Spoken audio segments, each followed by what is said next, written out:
السلام عليكم ورحمة الله وبركاته. ازيكم يا بنات؟ عاملين ايه؟ يا رب دايما تكونوا كويسين وبخير. ما تنسوش اللايك والشير والاشتراك وتفعلوا علامة الجرس. النهاردة هنعمل مع بعض رز بلبن بتاع الفرن بطريقة سهلة جدا وبيبقى طعمه حلو تحفة تحفة تحفة.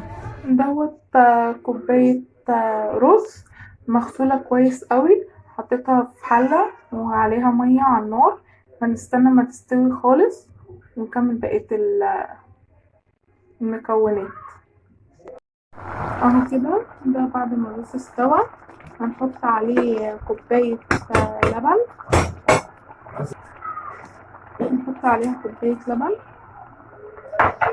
واكون محضرة على جنب كوباية لبن برضو فيها نشا، معلقة نشا كبيرة. هنحط بقى السكر بعد كوباية اللبن. هنحط السكر حسب الرغبة برضو، حسب ما انت عاوزاه. انا بحط كوباية سكر على كوباية الرز. وهنا كده حطينا كوباية السكر، هنقلبها لحد ما تبوش. وهنحط بعديها قطعة كبيرة من القشطة.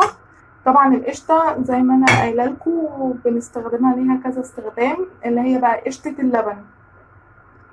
بعد ما بتجيبي اللبن طبعا بتحطيه في التلاجة، بيكون قشطة من فوق كده، طبقة قشطة بتشيليها، بتبدأي تحطيها في علبة وتحطيها في الفريزر وهكذا. وبتطلعي بقى لاستخدامك ان انتي مثلا تعمليها سمنة، او ان انتي تستعمليها للاكلات، للرز بلبن، الكلام ده كله. يعني كده في القشطة هتستني برضو ما تسيح، وبعدين في الاخر خالص هنحط اللبن بالنشا. اهو هنا بعد ما القشطة ساحت هنحط بقى اللبن بالنشا.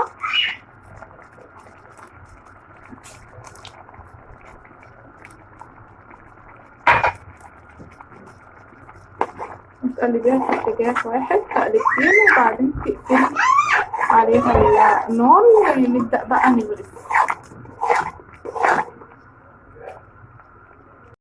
اهو كده بعد ما هنغرف بقى الكمية كلها هنحطه في القوالب اللي هي هتدخل الفرن. قوالب الفخار عندك، اللي هي القوالب الازاز اللي بتدخل الفرن، الصيني، اي نوع قوالب بتدخل الفرن ما بتطقش هتحطي فيها.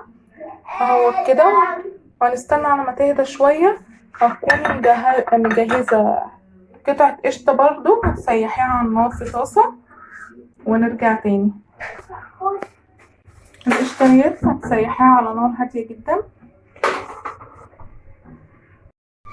احنا هنسيحها كده، مش اللي هو التسييح للسمنة اللي احنا نقلبها سمنة، هنسيحها بالمنظر دوت.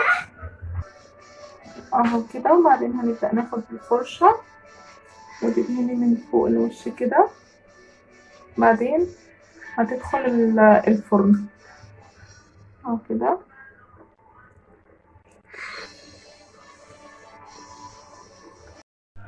اهو كده، وهنشغل عليهم الشواية.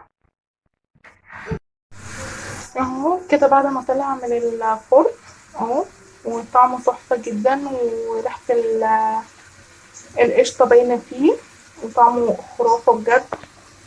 بالهنا والشفا، واستنوني في فيديو جديد ووصفة جديدة. متنسوش اللايك والشير والاشتراك وتفعيل علامة الجرس.